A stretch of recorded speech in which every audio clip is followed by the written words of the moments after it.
उत्तराखंड सरकार है। आजम खान ने कहा, तेहरी बांध सिर्फ उत्तराखंड के लिए नहीं बना था, तेहरी बांध बना था उत्तर प्रदेश के लिए। बहुत बड़ा प्रोजेक्ट था और इसलिए बनाया गया था कि पहाड़ों से आने वाला पानी एक जगह रोक कर पूरे उत्तर प्रदेश को बिजली दी जाए। फिर उत्तर प्रदेश के 2 हिस्से हो गए। उस वक्त कुछ समझौते हुए और वो ये हुए कि उत्तर प्रदेश को पानी और बिजली दी जाए, लेकिन उत्तराखंड ने अपने वादे पूरे नहीं किए। गंगा जो राष्ट्रीय नदी है, जिसका जिंदा रहना बहुत जरूरी है, वो एक गंदा नाला बनकर रह गई है। सिर्फ उत्तराखंड की वजह है। जब पानी आया ही नहीं तो नदी कहां से रहेगी? लोगों ने नदी पर नाजायज कब्जे कर लिए हैं। ये सारा पाप इसलिए हो रहा है कि उत्तराखंड पानी नहीं दे रहा है। उत्तराखंड ने बंटवारे के समय तेहरी बांध से उत्तर प्रदेश को पानी बिजली देने का समझौता भी पूरा नहीं किया। पानी रोक दिया गया। पानी नहीं मिलने से जहां किसानों को काफी दिक्कत हुई, वहीं गंगा को भी बहुत नुकसान पहुंचा। यूपी के खादी ग्रामोद्योग मंत्री राजाराम पांडे को अच्छी लगती है सुल्तानपुर की महिला डीएम। जिले में महिला जिलाधिकारी की नियुक्ति को बताया अपना सौभाग्य।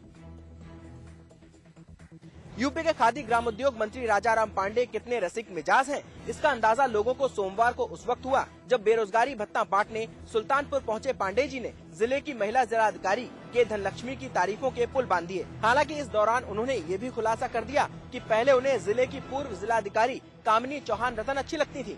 वर्तमान जिलाधिकारी की तारीफों के पुल बांधते हुए उन्होंने कहा कि के धनलक्ष्मी की वाणी में विनम्रता, कार्य में कुशलता और संस्कार उन्हें काफी अच्छे लगते हैं। चौहान जी थे, निश्चित उनकी जितनी तारीफ की जाए कम है। मैंने सोचा था कि इससे अच्छी कोई महिला हो नहीं सकती, लेकिन जब मुझे दोबारा जिलाधिकारी के रूप में वर्तमान जिलाधिकारी मिली, मैं दोनों में तुलना करने लगा कि तो अच्छा क्या होगा। ये उससे भी अच्छी मुझे लगती है, ये उससे भी अच्छी मुझे लगती है। इतना ही नहीं, राजाराम पांडे ने इसे अपना सौभाग्य बताया कि वो 2 बार जिले के प्रभारी रहे हैं और दोनों बार उन्हें महिला जिलाधिकारी ही मिली। इलाहाबाद के महाकुंभ में पहले असली नकली शंकराचार्य का विवाद और उसके बाद अखाड़ों का विवाद, और अब एक नया विवाद इस क्षेत्र में देखने को मिल रहा, जहां राजनीतिक दलों ने अपने नेताओं को महिमा मंडित करने के लिए तरह तरह की होर्डिंग लगाई हैं। इन होर्डिंग के जरिए वो कहीं शंकर की तुलना राहुल से कर रहे हैं तो कहीं सोनिया को लक्ष्मीबाई बना रहे हैं। इन दिनों मानो धर्म क्षेत्र से राजनीतिक अखाड़े के रूप में तब्दील होता जा रहा है। आस्था की नगरी में इन दिनों धर्म की जगह मोदी और राहुल गांधी की चर्चा जोरों पर है। पिछले कई दिनों से मोदी के नाम से चर्चा में रहा कुंभ क्षेत्र आज राहुल, सोनिया गांधी के 2 विवादित पोस्टरों से फिर एक बार चर्चा में आ गया। हालांकि भाजपा के नरेंद्र मोदी का भी एक पोस्टर मेला में चर्चा का विषय रहा। कांग्रेस के कुछ स्थानीय कार्यकर्ताओं ने आज कुंभ क्षेत्र में 2 विवादित पोस्टर तो लगाए ही। एक पोस्टर पर राहुल गांधी की तुलना नीलकंठ महादेव से की गई तो दूसरे पोस्टर में सोनिया गांधी को रानी लक्ष्मीबाई के रूप में दर्शाया गया। दोनों ही पोस्टर को मेला क्षेत्र में प्रशासन की बिना अनुमति के लगाया गया। हालांकि इस तरह की होर्डिंग का साधु सन्यासी विरोध कर रहे हैं, लेकिन जिस तरह से कांग्रेस और भाजपा के नेताओं को महिमा मंडित करने वाली ये होर्डिंग इस महाकुंभ क्षेत्र में लगाई गई हैं, वो कम से कम एक अच्छे संकेत की ओर इशारा नहीं कर रही है। लगता है कांग्रेस सरकार जनता से दूर हो गई है, इसलिए जनता से मिलने का किसी को समय नहीं है। मुख्यमंत्री का जनता दरबार 5 महीनों से लगा नहीं। वही मंत्री है कि जनता और कार्यकर्ताओं से मिलना नहीं चाहते, इसलिए आदेश के बावजूद कांग्रेस मुख्यालय में नहीं बैठ रहे हैं। लगता है जनता के लिए इनके पास टाइम नहीं है। जी हाँ, प्रदेश के कैबिनेट मंत्री अपने को लगता है राजा महाराजा समझने लगे हैं। जब तक सरकार नहीं बनी थी तब तक जनता से तरह तरह के वादे और कार्यकर्ताओं से गलबैया करने में भी बाज नहीं आते थे, लेकिन अब तो मानो इनके दर्शन ही दुर्लभ हैं। उत्तराखंड विधानसभा में पिछले 1 महीने से मंत्री बैठे नहीं तो फरियादियों की कैसे सुनेंगे। वहीं कांग्रेस आलाकमान ने भी मंत्रियों को सप्ताह में 1 दिन यानी बुधवार को कांग्रेस भवन में बैठने के निर्देश दिए थे, ताकि जनता व कार्यकर्ता उनसे मिल सके, अपना काम बता सके। लेकिन जुलाई 2012 में दिए गए निर्देशों का पालन फरवरी 2013 तक भी पालन नहीं किया गया। मुख्यमंत्री ने शुरुआत में 1 दिन कांग्रेस भवन में बैठे, लेकिन उसके बाद वित्त मंत्री इंदिरा हृदय कार्यालय में जनता से नहीं मिली। उसके बाद कोई मंत्री कांग्रेस भवन में नजर नहीं आया। वहीं आवासों में भी मंत्रियों से मिलना जनता और कार्यकर्ताओं के लिए महाभारत है। जान पहचान हुई तो मिल लिए, नहीं तो बाहर ही रहना पड़ता है। इस वर्ष में इस वर्ष में इतना मुख्यमंत्री राहत कोष से बांट चुका हूँ कि सारे मुख्यमंत्रियों को रिकॉर्ड तोड़ चुका हूँ। साफ है, मंत्रियों को हर महीने विदेश यात्रा करने के लिए तो समय है, लेकिन विधानसभा, कांग्रेस भवन और घर में जनता और कार्यकर्ताओं से मिलने का बिल्कुल समय नहीं है। फिर जनता दरबार लगाना तो दूर की बात है। हालांकि मंत्री अपनी इस नाफरमानी को छुपाने के लिए भी बहाने साथ रखे हुए हैं। तमाम घेराव और आश्वासनों के दौर के बाद अब एएनएम संघ ने प्रदेश सरकार के साथ आर पार की लड़ाई लड़ने का मन बना लिया है। एरियर भुगतान की मांग को लेकर पिछले 3 महीनों से हड़ताल पर बैठी एएनएम की मांगों पर कल हुई कैबिनेट में सहमति बनने का आश्वासन स्वास्थ्य मंत्री सुरेंद्र सिंह नेगी ने दिया था, लेकिन कैबिनेट के निर्णय आने के बाद एएनएम ने इसे निराशाजनक बताया। एएनएम संघ ने प्रदेश सरकार के खिलाफ मोर्चा खोलते हुए रणनीति बनाना शुरू कर दिया है। एएनएम संघ ने आज दून में बैठक कर मंत्रियों का घेराव करने और यूपी अध्यक्षा सोनिया गांधी और राहुल गांधी सहित प्रदेश के 5 सांसदों से मिलने की बात कही है। उन्होंने कहा कि प्रदेश सरकार उनकी सही मांगों को भी मानने को तैयार नहीं है, जिससे उन्हें खासी दिक्कतों का सामना करना पड़ रहा है। एएनएम संघ ने अब प्रदेश सरकार से आर पार की लड़ाई लड़ने का मन बना लिया है, जिसके लिए उन्होंने वित्त मंत्री इंदिरा हृदयेश का सबसे पहले विरोध करने का मन बनाया है। देखिए, कैबिनेट का जो फैसला हुआ वही हुआ जो 81 से 95 तक समिति ने निर्णय लिया, और हमारे माननीय स्वास्थ्य मंत्री जी ने हमको आश्वासन दिया कि कैबिनेट में पूरा मामला ला रहे हैं हम 79 से जून 2010 तक का। जब हमने कल कैबिनेट का फैसला देखे, हमने बड़ी निराशा हुई। उसके बाद स्वास्थ्य मंत्री के आवास पे गए और स्वास्थ्य मंत्री जी का स्पष्ट कहना है कि कोई समिति का गठन नहीं हुआ। बहरहाल पिछले 3 महीनों से हड़ताल पर बैठी एएनएम से भले ही प्रदेश सरकार के सामने कोई खास दिक्कत नहीं आ रही है, लेकिन आने वाले समय में प्रदेश सरकार को इसका बड़ा खामियाजा भुगतना पड़ सकता है। यह कहना है एएनएम संघ की अध्यक्ष का। उत्तराखंड में भाजपा अध्यक्ष को लेकर इंतजार बजाय घटने के ओर बढ़ता जा रहा है। अंतर कलह और गुटबाजी से जूझ रही भाजपा में अध्यक्ष को लेकर बनी अनिश्चितता से कार्यकर्ताओं में असमंजस का माहौल बन गया है। उत्तर प्रदेश और राजस्थान जैसे राज्यों में नए अध्यक्ष की ताजपोशी हो गई है, लेकिन उत्तराखंड में पार्टी को नया अध्यक्ष अभी तक नहीं मिल पाया है। दरअसल बीजेपी हाईकमान ने तथाकथित आम सहमति के नाम पर नामांकन करने वाले दोनों ही दावेदारों से पर्चे वापस करा लिए थे। राज्य गठन के बाद उत्तराखंड भाजपा में कभी भी ऐसे अजीबोगरीब हालात पैदा नहीं हुए। यही वजह है कि पार्टी मुख्यालय में रौनक गायब हो गई है और अनिश्चितता भरी स्थितियों में कार्यकर्ताओं में असमंजस का माहौल है। गौरतलब है कि बीजेपी हाईकमान पूर्व मुख्यमंत्री भगत सिंह कोश्यारी को प्रदेश नेतृत्व सौंपने का इच्छुक था, लेकिन 2 पूर्व मुख्यमंत्री वीसी खंडूरी और रमेश पोखरियाल निशंक ऐसा नहीं चाहते। यही वजह है कि नए अध्यक्ष का मामला अब हाईकमान को तय करना है। देखिए, अध्यक्ष का ये राष्ट्रीय अध्यक्ष है, जल्दी से जल्दी नए अध्यक्ष प्रदेश के अध्यक्ष के बारे में वार्ता करने के बाद ही जल्दी से जल्दी उसका निर्णय हो जाएगा। लेकिन अभी तो बात प्रभारी जी से बात होगी, प्रभारी जी मिलेंगे उनसे तो उसके बाद ही बता पाएंगे। आपको बता दें कि इस साल उत्तराखंड में कोऑपरेटिव सोसाइटी, ग्राम पंचायत और स्थानीय निकाय के चुनाव होने हैं। ठीक उसके बाद 2014 में लोकसभा के आम चुनाव होने हैं, लेकिन उत्तराखंड में भाजपा एक सर्वमान्य मुखिया के लिए तरस रही है।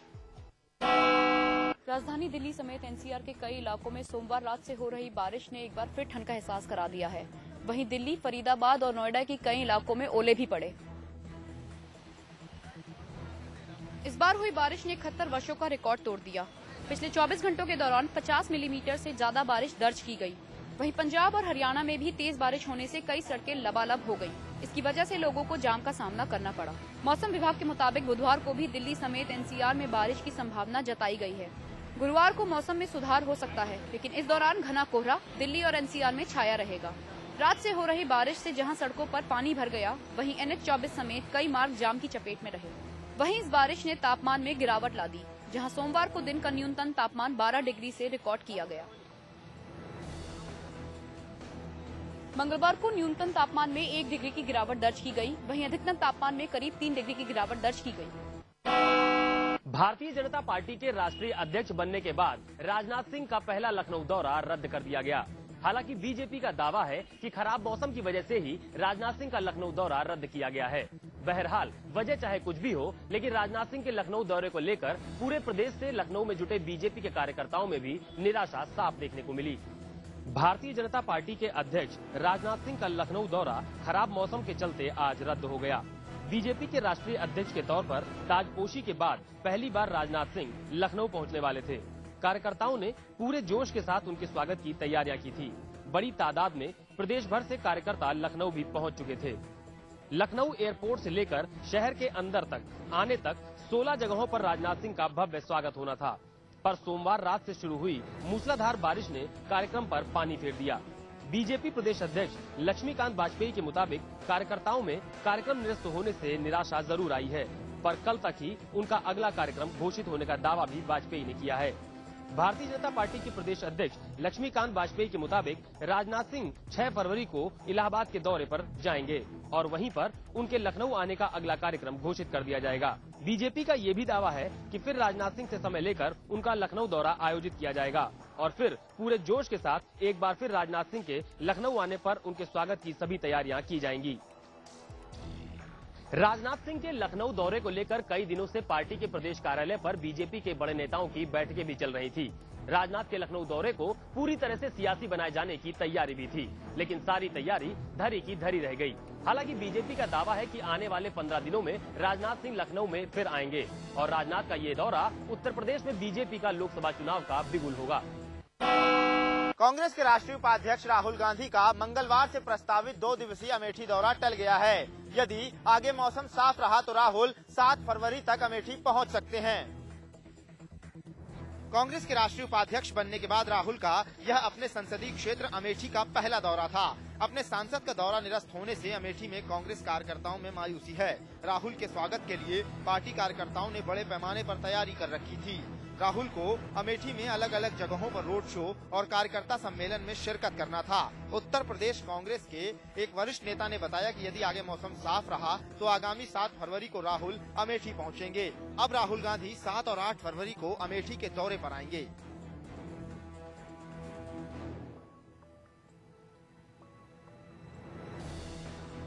गौरतलब है कि उत्तर प्रदेश में मंगलवार से ही जारी भारी बारिश की वजह से जनजीवन अस्त व्यस्त है। वहीं दिल्ली में भी बारिश के चलते विमान सेवाएं प्रभावित हैं। उत्तराखंड में पिछले 3 दिनों से हो रही बरसात अभी भी जारी है। लगातार हो रही इस बरसात से तापमान में गिरावट भी दर्ज की गई है। वहीं प्रदेश के 2500 मीटर से ऊंचाई की चोटियों में बर्फबारी भी हुई है। मौसम विभाग का कहना है कि अगले 12 घंटे अभी खतरा और बरकरार है। उत्तराखंड में लगातार हो रही बरसात से हाल बेहाल हो चुका है। पिछले 36 घंटे से प्रदेश में लगातार बरसात हो रही है, जिससे सूबे में अब तापमान में कमी आ गई है, जिसके बाद ठंड भी बढ़ गई है। वहीं मौसम विभाग का कहना है कि अगले 12 घंटे तक बरसात जारी रहेगी और 2500 मीटर से ऊंचाई की चोटियों पर बर्फबारी होगी। लेकिन वहीं मौसम विभाग का ये भी कहना है कि अगर ये बरसात कल दिन तक जारी रहती है तो नैनीताल और मसूरी जैसे हिल स्टेशन में भी अच्छी खासी बारिश देखने को मिल सकती है और बर्फबारी भी हो सकती है। देखने वाली बात तो ये होगी कि इस तरह पहाड़ों में जो बरसात हो रही है उससे राज्य के लोगों को किसी तरीके की आपदा का कोई खतरा न हो।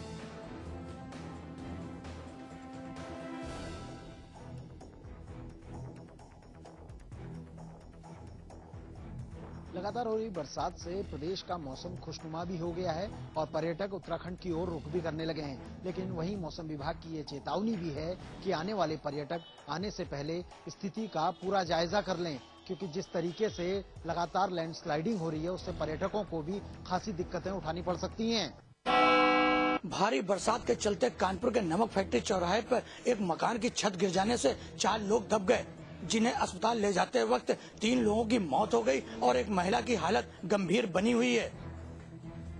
कानपुर के कल्याणपुर थाना क्षेत्र के नमक फैक्ट्री चौराहे पर एक मंजिला मकान की छत गिरने से 4 लोग दब गए, जिनमें से 3 लोगों की अस्पताल ले जाते समय मौत हो गई। मरने वालों में विनोद की मां गुलाब देवी और उसका 12 वर्षीय बेटा सत्यम था। वहीं विनोद की पत्नी नीलू अस्पताल में गंभीर हालत में भर्ती है। पुलिस ने शवों को कब्जे में लेकर पोस्टमार्टम के लिए भेज दिया। वहीं महिला की हालत अभी भी स्थिर बनी हुई है। बारिश के चलते पूरे एनसीआर में मौसम का मिजाज आज बदला रहा। देर रात से शुरू हुई झमाझम बारिश सुबह तक जारी रही। इस बारिश के चलते यातायात भी प्रभावित रहा। गाजियाबाद सहित पूरे एनसीआर और आसपास के इलाकों में आज मौसम का मिजाज आम दिनों के मुकाबले बिल्कुल बदला हुआ था। रात 12 बजे से शुरू हुई बारिश दोपहर 12 बजे तक जारी रही। रुक रुक कर हुई बारिश से जहां पारे में गिरावट आई, वहीं घंटों हुई बारिश से सड़कों पर भरा पानी लोगों के लिए मुसीबत बन गया। जगह जगह जलभराव हो जाने के कारण यातायात बाधित रहा। सुबह तेज बारिश के चलते बच्चों को स्कूल से छुट्टी भी करनी पड़ी। दोपहर बाद बारिश बंद हो जाने के बावजूद शाम तक घटा छाई रही। सूरज बड़ी मुश्किल से ही देखने को मिला। अनुमान है कि ऐसा मौसम